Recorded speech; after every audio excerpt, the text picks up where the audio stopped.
Bonjour à toutes et à tous, vous êtes bien sur le 92 de radionime.fr dans cette interview du groupe L'Homme Parle. Et oui, aujourd'hui nous recevons Nicolas Laury qui représente le groupe.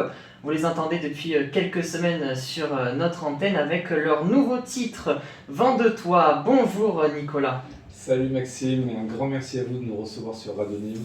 C'est tout à fait normal de recevoir les artistes nîmois, les artistes locaux qui font notre territoire.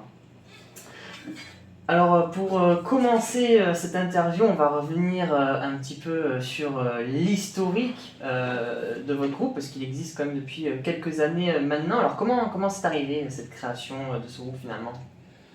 En fait, c'est simple, on a toujours fait de la musique, donc entre copains, tout ça, on avait des groupes. Et à la sortie de nos études, en fait, moi j'ai fait une filière de médiation culturelle à la fac. Et en fait, il y avait ceux qui avaient la volonté de faire un vrai métier, comme il disait, et puis nous qui voulions vraiment essayer de vivre de notre passion. Et en fait, à ce moment-là, on était déjà en collectif de musique avec plusieurs groupes, on s'entraidait pour trouver des concerts, tout ça. Et donc les groupes se sont séparés, on a décidé de former un seul groupe qui s'appelait L'Homme Parle et vraiment d'essayer de pousser le truc pour essayer de vivre de notre passion et de se donner les moyens d'essayer d'y arriver, quoi. Et alors justement, pourquoi ce nom L'Homme Parle ? Alors ça vient de la volonté en fait assez simple d'essayer de parler à la fois à tous les individus et à la fois à l'homme en tant que humanité, tout en restant modeste évidemment, mais d'essayer d'apporter un message justement humaniste. Et on voulait un verbe conjugué en fait dans le nom. Donc je me suis retrouvé un jour à la terrasse d'un café avec ma mère et je lui explique tout ça. Je dis voilà, j'aimerais un verbe conjugué, parler à la fois à l'individu et puis à la fois à l'homme en tant avec son humanité, tout ça. Et elle me dit, je lui dis un truc que genre L'Homme Parle. Elle me dit voilà, tu l'as ton nom, cherche pas. Alors c'est vrai que c'était pas très commun à l'époque en tout cas de choisir ça, mais voilà.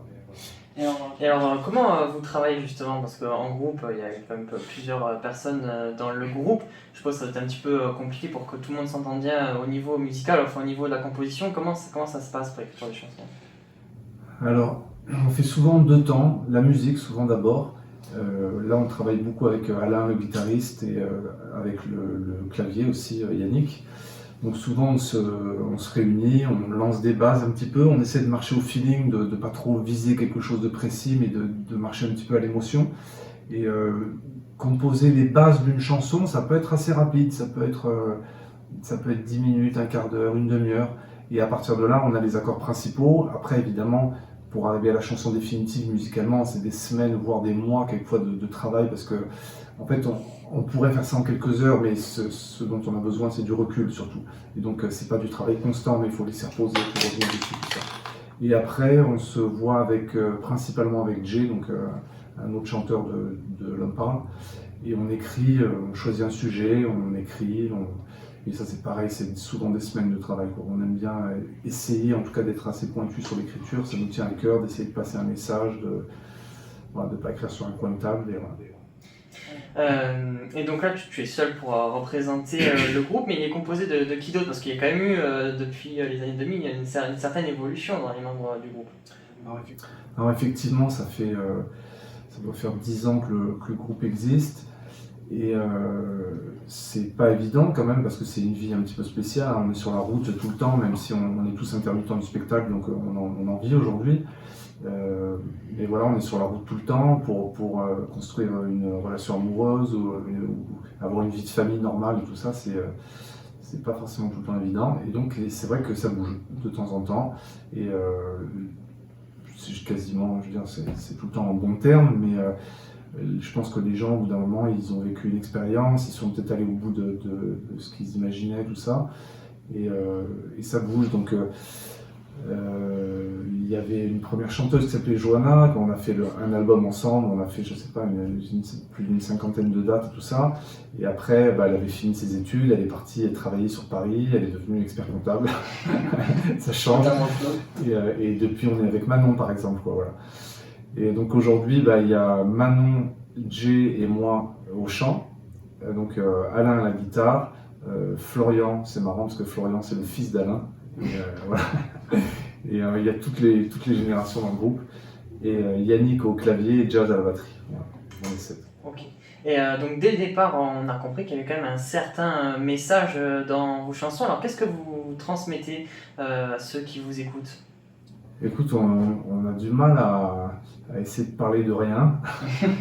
Alors, un petit changement dans L'Homme parle, c'est qu'on raconte un petit peu plus d'histoires qu'on pourrait qualifier d'histoires un peu amoureuses ou en tout cas relationnelles, tout ça. Et même s'il y a souvent une dimension un petit peu sociale, comme peut-être on le verra pour Vent de toi tout à l'heure. Mais sinon, on essaie de parler de sujets qui nous touchent et ça, il y en a partout. Alors évidemment, c'est à travers les médias, des choses qu'on vit en ce moment, tout ça, sans essayer d'être racoleur. C'est-à-dire que par exemple, on s'est dit, est-ce qu'on fait une chanson sur le Covid, je veux dire, on l'a pas fait quoi. Et on s'est dit, il y en a plein qui l'ont fait, même peut-être probablement mieux que nous. Et puis c'est l'idée que c'est pas dès qu'il y a un sujet qui tombe, on se jette dessus pour absolument faire le buzz ou un truc comme ça, quoi. Essayer d'avoir une démarche un petit peu plus profonde que ça. Et donc on va retrouver des sujets sur la difficulté de trouver une place dans ce monde et de se sentir à sa place. On parle aussi un petit peu d'environnement, d'écologie. On se soucie quand même pas mal de la direction que prend la planète, tout ça, voilà. Et puis une nouveauté depuis La vie de Bohème et qui revient de temps en temps, effectivement, c'est comme je disais, la difficulté de construire une relation amoureuse aujourd'hui dans ce monde, voilà, des choses comme ça. Et justement, alors aussi, on voit cet engagement, c'est en dehors des chansons, puisque j'ai pu voir que vous étiez engagé au niveau social en dehors de vos chansons.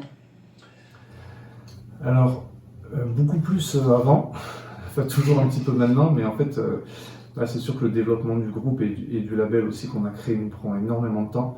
Et moi là, ça fait, je sais même plus que la dernière fois j'ai pris des vacances, je bosse 7 jours sur 7 depuis Noël. Donc effectivement, on a commencé par exemple par s'installer au centre culturel et social de Val-de-Gour. Ça a été une rencontre humaine assez forte avec Ahmed et Lambali qui travaillaient là-bas et qui s'occupaient. Enfin, officiellement, il était concierge. En fait, officieusement, il s'occupait de tout le développement de la culture là-bas. C'est-à-dire que c'est un poste, un statut qu'on lui avait pas donné, malheureusement, mais voilà. Et en fait, ensemble, on a mis en place des ateliers de musique actuelle pour les jeunes. On a créé un studio d'enregistrement. Il y avait des groupes qui répétaient, on organisait des concerts et tout ça. On a aidé aussi à organiser le festival de Gourcuff pendant pas mal d'années là-bas. Et ça, c'est une mission vraiment qui nous tenait vachement à cœur. Et puis en plus, on a développé une relation assez forte avec tous ces gens, avec Ahmed et l'équipe qui avait avec lui, tout ça. Voilà. Après, donc, lui, il a créé, au début, on était ensemble, mais c'est vraiment son initiative Humanime, une association humanitaire. Donc, le premier but, c'était d'emmener du matériel scolaire et des vêtements, tout ça, aux enfants de la rue et aux orphelins au Maroc, en fait. Après, l'association s'est développée. Aujourd'hui, il y a énormément d'activités, soutien scolaire, des maraudes pour les SDF pendant tout l'hiver. Là, pendant le Covid, c'est des dizaines de milliers de repas qu'ils ont distribués aux gens qui ne pouvaient pas se déplacer ou des choses comme ça. Et là, c'est marrant que tu me parles de ça, parce qu'il m'a appelé il y a 2 jours pour me proposer de redevenir président de l'association.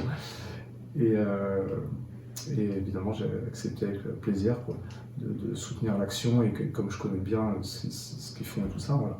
Et puis après, pendant les concerts, c'est de l'information sur des causes. Alors ça peut un peu changer, on peut donc travailler avec des ONG différentes, ça peut être un coup Greenpeace, un coup la Croix-Rouge, des choses comme ça pour informer sur des causes et diffuser de l'information. Alors est-ce que justement d'être investi dans toutes ces associations, ça influence l'écriture de vos chansons?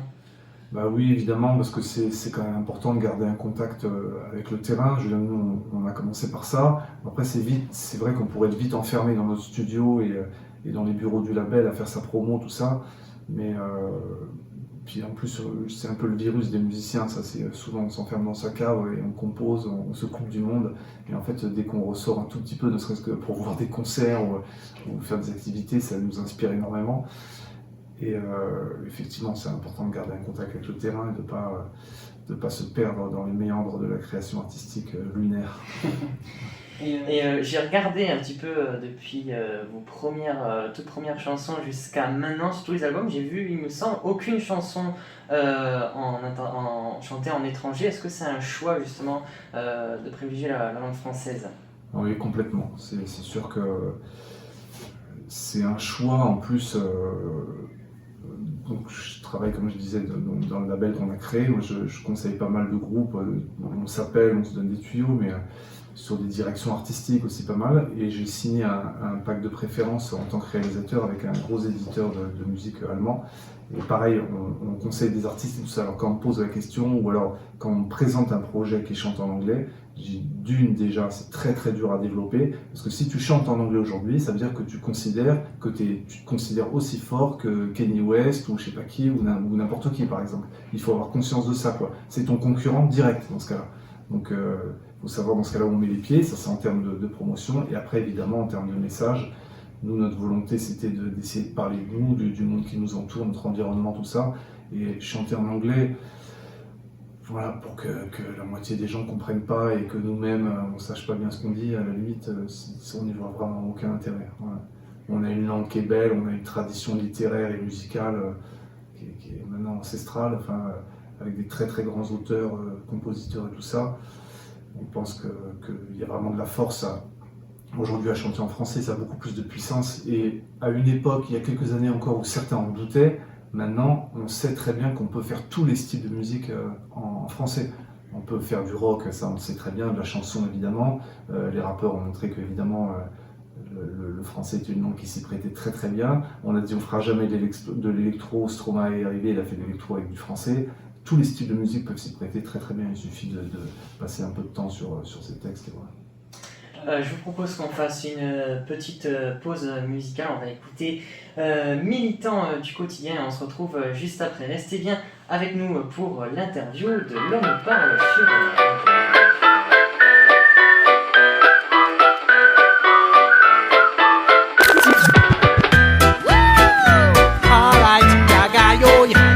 L'homme parle comme again and again and again. Alright, 1, 2, 3, boom.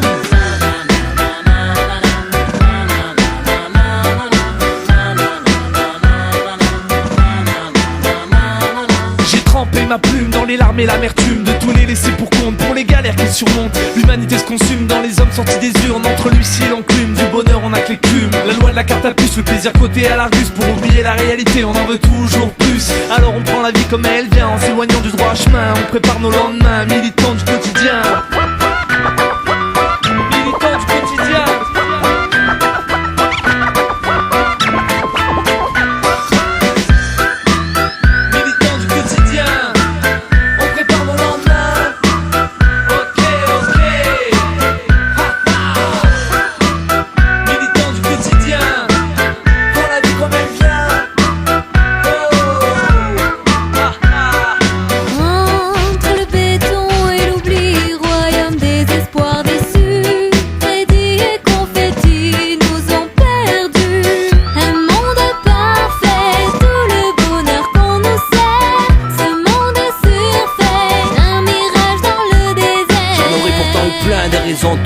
Mais je te dis que c'est pas demain, je vais abandonner, je donnerai tout jusqu'à la fin pour rien regretter. Mais le combat est quotidien, tous les jours faut s'accrocher. À force de mater l'horizon, on pourrait se faire une raison, mais on continue la lutte au fil des saisons. On porte tous nos idéaux à bout de bras et on chante la vie avec ses hauts et ses bas.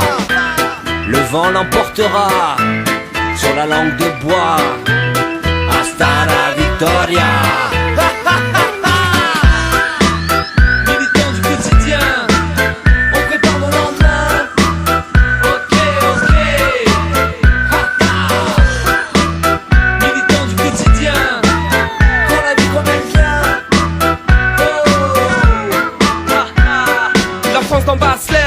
De ses rêves, pour tous les ouvriers, les smicards, les intérimaires. Pour nous y a pas de trêve, oublie même de faire la grève. Enchaîne les journées de galère, payées au lance-pierre. La face scotchée sur le bitume. Tous les trouillards ont retourné leurs costumes. Les valeurs humaines se consument dans le brouillard des pots d'échappement qui fument. On nous dit la révolution s'est dépassée. Les hommes vivent libres égaux, condamnés au bonheur forcé. Les discours d'avenir sonnent faux. On ne parle plus des esclaves, mais tous les smicards s'abîment à la chaîne. Tout ça n'est travailler, travailler pour acheter un peu de liberté dans notre belle démocratie, un vrai bouquet d'ironie. Militant du quotidien, on prépare mon lendemain. Ok, militant du quotidien, pour la vie comme elle vient.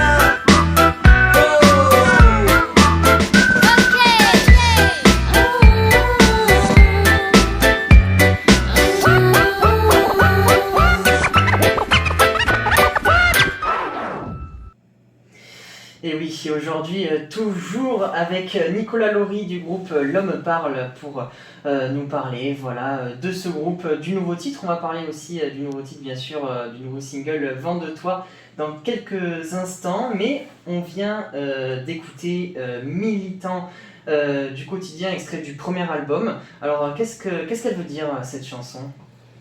Alors cette chanson, le message il est assez simple. En fait, c'est l'idée que on peut se sentir souvent un petit peu seul, en fait, surtout en ce moment, dans la vie de tous les jours, mais dans nos combats un petit peu quotidiens, que ce soit peut-être associatif ou ça marche même aussi pour la famille et tout ça. Et l'idée, c'est que nous, en tournant un petit peu partout en France, en rencontrant justement plein d'associations, d'organisateurs de festivals qui sont souvent un petit peu engagés, tout ça, on s'est aperçu d'un truc, et ça a été vraiment la base de l'histoire de L'Homme Parle, c'était qu'en fait, on était des millions à penser la même chose, et qu'ensemble, on était une force, en fait. Et l'idée, c'est que changer son quotidien ou son avenir, ça commence par des choses très très simples qui peuvent être faites dans sa cellule familiale, dans sa famille, dans sa rue, dans son quartier, dans son association et tout, et que en fait on avait besoin aussi de se rassembler, et que plus on est nombreux évidemment, plus on est une force.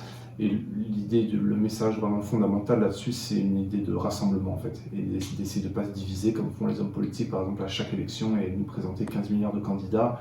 Je pense que les gens ils aiment quand on arrive un petit peu à mettre son ego de côté et à se rassembler. Et justement, alors, la crise, la chanson La Crise, elle était un petit peu sensible, enfin, vous voulez dire sensiblement la même chose aussi que...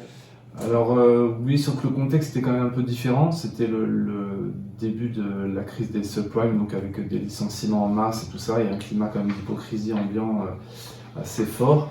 Et c'est rigolo parce qu'on avait fini l'enregistrement de l'album et on s'est dit tiens, c'était vraiment trop là en fait, hein.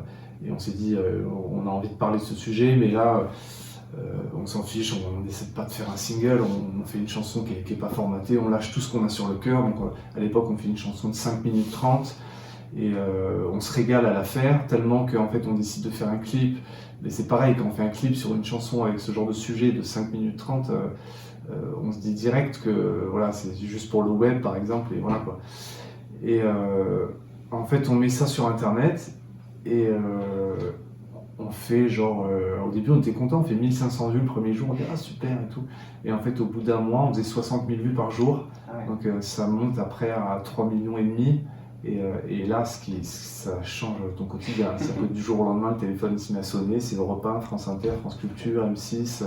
On commence à enchaîner les plateaux radio un peu partout. Les organisateurs de concerts aussi, on passe de 5 concerts par an à genre 30 ou 40 concerts par an. Et ça a été le début le lancement de l'histoire de L'Homme Parle, en fait, la crise. Voilà. Alors, on peut dire donc, que les débuts ont bien marché. Alors est-ce que c'est ça justement qui a fait que ça vous a poussé à continuer en sortant 2 autres albums par la suite ? Oui, complètement. Je pense que s'il n'y avait pas eu ça, on se serait peut-être essoufflé. Enfin, bien qu'on a vraiment une ténacité à toute épreuve, on a pu le constater par nous-mêmes. Mais le fait de pouvoir être tous intermittents, par exemple, du spectacle grâce à notre musique, le fait de créer le label aussi comme support de production, parce qu'on a compris très très vite que en fait c'est pas des structures externes qui allaient nous aider, surtout pour le style de musique qu'on faisait, même si ça reste de la chanson très accessible et tout ça, l'engagement ça fait un petit peu peur, et je veux dire c'est pas méchant, hein, c'est quand même très soft, parce que nos paroles de chansons c'est plutôt des choses qui portent à la réflexion que des critiques directes, hein, souvent, mais voilà. Mais voilà, aujourd'hui je pense que si on fait de la musique, il faut être prêt à être indépendant, à être autonome, donc on a monté Activist Music, et effectivement le lancement du premier album avec la crise et tout ça nous a poussé à faire tout ça. ça a été le déclic, quoi. Alors j'allais en parler justement du label qui est 100% indépendant, Activist Music. Est-ce que c'était un choix volontaire d'être indépendant de la production, la distribution, en passant par les concerts? Bah, au début, j'ai envie de dire, je pense comme beaucoup de musiciens, on avait le fantasme de signer chez Barclay et puis voilà. Mais en fait, le contexte a énormément changé. Aujourd'hui, les maisons de disques en fait ne font plus de développement. C'est vrai que les gens ne le savent pas ça, mais les maisons de disques ils te signent quand tu es connu en fait. Alors ça semble complètement aberrant, mais pour signer un contrat avec un label aujourd'hui, il faut faire des millions de vues, il faut être déjà rentable. Et en fait, ce qui les intéresse, c'est l'argent, peu importe le style de musique. C'est-à-dire que tu peux faire n'importe quelle musique du monde, si tu as un public qui te suit vraiment et que tu dégages du chiffre d'affaires, ils vont te signer un contrat. Donc nous, c'est vrai que c'est une logique qui nous semblait un peu sauvage et surtout très instable. C'est-à-dire que même on signe un contrat, si le lendemain ça marche plus, qu'est-ce qui se passe? On se retrouve à la porte.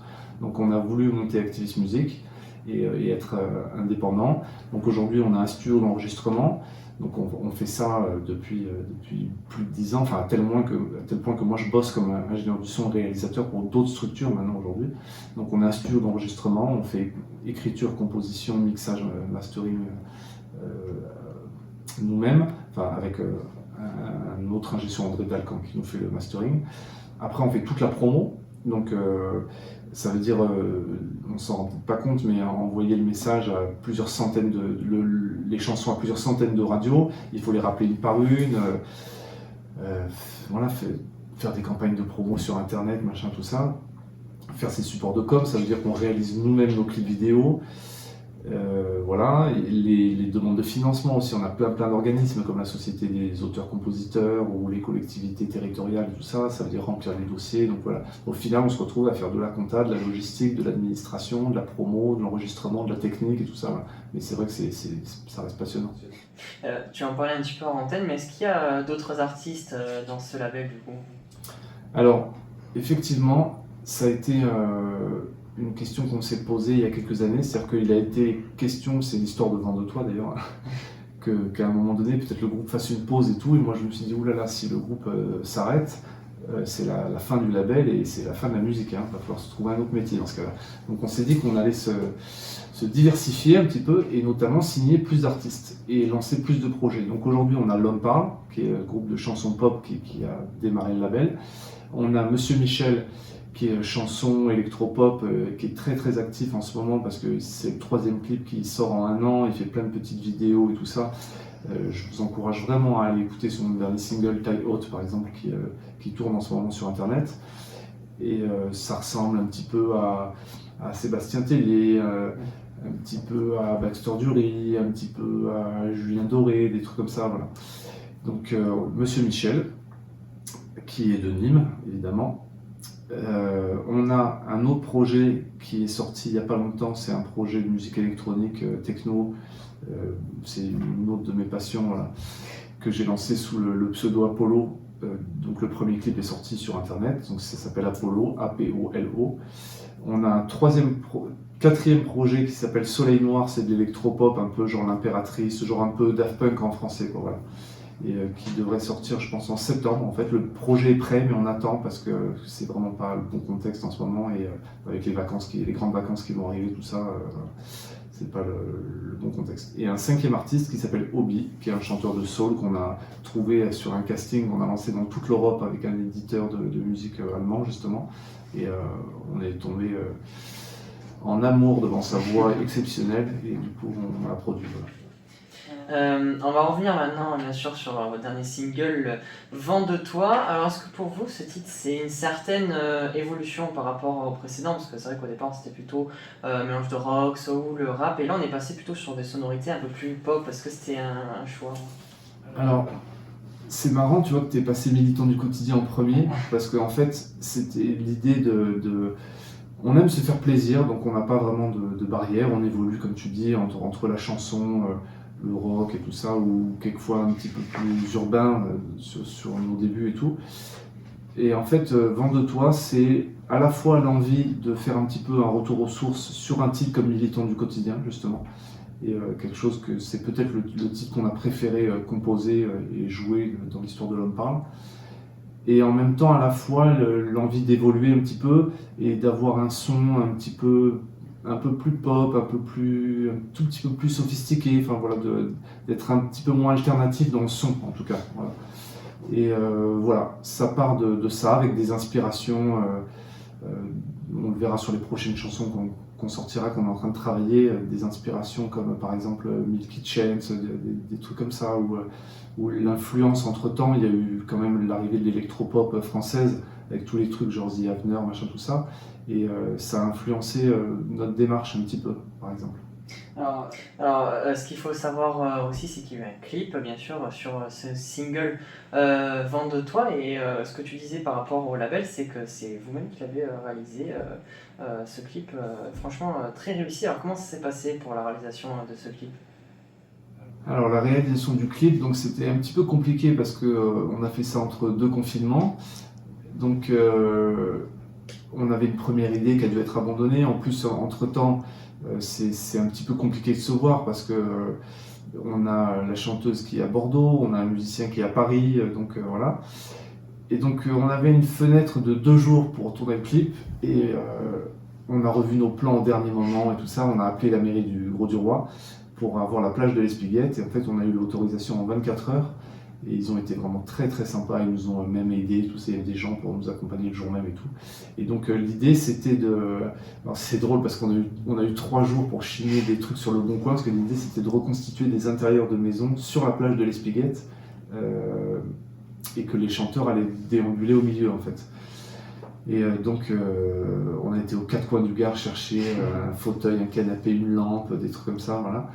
Et donc on se pointe le premier jour sur la plage et là il y avait un vent à décorner les bleus, on pouvait à peine marcher tout droit, mais on marchait penché, tout ça, le sable qui te fouette le visage, et donc on annule le tournage. Donc déjà un jour dans la vue et on revient le lendemain, les conditions étaient vraiment meilleures et là en fait on a eu à la fois un coup de chance et à la fois j'ai envie de dire c'est un peu le métier quoi, parce que ça doit faire plus d'une dizaine de clips qu'on tourne, donc on commence à avoir l'habitude et on a réussi à tourner tout le clip en 1 jour. Alors c'est pas mal parce qu'on commence, le soleil pas se lève mais le soleil c'est la fin de matinée on va dire, et en fait on finit le clip, le soleil est en train de se coucher, Ouais, et on a passé une journée complète en 3 minutes 30 et c'est chronologique quoi. Voilà. Si vous ne l'avez pas vu, je vous invite à aller voir le clip de Vent de toi. Alors avec ce single, qu'est-ce qu'on doit attendre par la suite? Peut-être un album, d'autres chansons qui vont arriver, qu'est-ce qui est prévu? Alors ça a été un petit peu un chamboulement ces dernières années dans les stratégies des groupes un petit peu pour sortir ces albums, alors comment on fait, quand, tout ça, voilà. Et d'ailleurs j'invite tous les musiciens qui nous écoutent et qui se posent des questions sur comment développer sa carrière à nous contacter, parce qu'on a une formation qui s'appelle Carrière d'artiste qu'on est en train de lancer, et justement pour répondre à toutes ces questions qui sont assez épineuses. Et en fait nous on a décidé d'abandonner les sorties d'albums en fait, parce qu'aujourd'hui sortir un album ça veut dire, je sais pas, on va faire 12 chansons par exemple, on sort un single, c'est-à-dire qu'on en jette 11 à la poubelle, clairement c'est ça en fait. Il y en a une qui va être écoutée et le reste fait proche de 0 on va dire. Donc on sort des singles avec des clips à chaque fois. Donc on va essayer de faire ça à peu près au moins tous les 3 mois. On est déjà sur le prochain, on tourne dans 10 jours le prochain clip. Et puis au bout d'un moment, pour faire un single, c'est pas une chanson de composer à chaque fois, il faut s'imaginer que c'est 2 ou 3 par exemple, et qu'on prend la meilleure et on décide qu'on va faire un clip dessus. Donc au bout de 3 clips de tournée, on aura probablement une dizaine de chansons, et là on fait un album. Voilà. Mais c'est pas la démarche de faire un album pour un album, c'est on fait des chansons avec de l'image et tout ça, et on travaille des titres, on travaille des paroles et tout, et au bout d'un moment on a assez de titres pour faire un album, donc ça devient une conséquence logique. Voilà. Et donc là-dessus, en ce moment on est là-dessus, évidemment, composition, écriture, tournage de clips et tout, et il va y avoir des nouvelles choses très bientôt. On attend tout ça avec impatience, et ce qui a marqué un petit peu l'histoire de l'Homme Parle, c'est bien sûr les lives, les concerts. Moi je suppose qu'en ce moment c'est un petit peu compliqué, hein, un peu de Covid, du coup c'est pour quand les prochains concerts? Alors pour quand, on ne sait pas du tout, mais c'est vrai que le live ça a été la clé de voûte du développement de l'Homme Parle, parce que mis à part le buzz internet avec la chanson La Crise, ça c'est quand même vite retombé, et il faut le dire. Et après ce qu'on a gardé pour nous c'est le concert, quoi. C'est rencontrer les gens au concert. Et alors nous on a un peu, c'est notre devise un peu, c'est quelque chose qu'on a pu constater, on met un point d'honneur à essayer de le tenir à jour, c'est que qu'on joue dans un bar, ça nous est arrivé où il y a 5 personnes, ou dans un festival où il y a 5000 personnes, il n'y a pas une seule fois dans l'histoire de l'Homme Parle où ça n'a pas fini, où les gens ils dansent et ils chantent avec nous, et c'est la folie, quoi. Et j'ai des souvenirs de concerts avec 10 personnes où c'est vrai que c'est la folie. En fait, bon là c'est autre chose parce qu'on se dit même on s'en fout des personnes, on fait la fête en fait, c'est même pas ça. Et donc ça c'est le live. Et au début les professionnels du spectacle vivant, du disque et tout ça sont venus nous voir en concert, intrigués par le buzz internet pour savoir si, je sais pas, ils allaient nous signer ou pas, nous programmer, voilà. Et je peux dire que quasiment tous ont dit ils sont pas au point, quoi. Et en fait effectivement on était dans notre cave depuis plusieurs années en train de composer des chansons.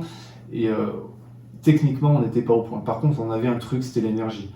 Et alors, les professionnels disaient on n'était pas au point, mais il n'empêche qu'après le concert, les stands, ils étaient blindés et les gens venaient nous voir. Et ils étaient en sueur et ils disaient c'était génial, on s'est régalé, quoi.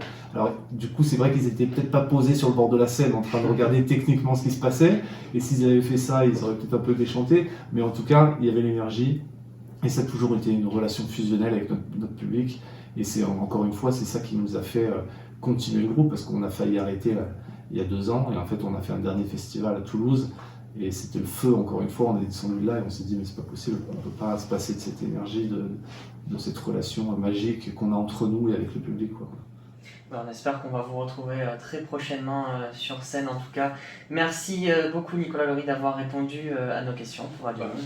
Un grand merci à Radio Nîmes et à toi Maxime et à toute l'équipe de nous recevoir, parce que vraiment en fait c'est grâce à des médias comme ça qu'on existe et que on peut justement diffuser notre musique et tout, et vous imaginez vraiment pas l'importance que vous avez dans la diversité musicale française et dans le soutien aux artistes indépendants et tout ça. Donc un grand merci à vous. C'est ça aussi que nous on recherche sur Radio Nîmes, c'est diffuser nos artistes locaux, nos artistes de Gardois, nos artistes de la nouvelle scène française. Donc ça nous fait extrêmement plaisir de nous avoir accordé cette interview, et on espère se retrouver très prochainement sur Radio Nîmes. Vous pourrez retrouver cette interview bien sûr en podcast sur notre site internet et aussi en vidéo, voilà, pour ceux qui veulent voir les coulisses, sur notre compte YouTube de Radio Nîmes. Pour se quitter, bien sûr, on écoute Vent de Toile, le dernier single de L'Homme Parle, et moi je vous dis à très bientôt. Au revoir Nicolas. Au revoir, plein de bonnes ondes pour vous.